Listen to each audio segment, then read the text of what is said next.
How to transfer USDT from Bitget to Bitget. Now first of all, open your Bitget app and make sure to log into your account. Now tap on Assets. And now from the top bar, tap on Spot.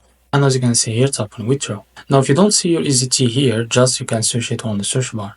Or in another way, just click on it here. Now to be able to send the USDT from Bitget to another Bitget account, you can now click on Internal Transfer.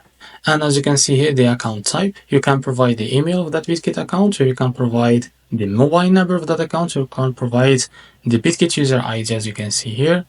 And now after you provide the information of that Bitget account, now you can type here the credential of that Bitget account. If you select the email, just enter the email of that Bitget account. If you select the mobile number, you can type it here. And if you select the user ID of that Bitget account, you can type it here. And after that, you can type the amount that you want to transfer.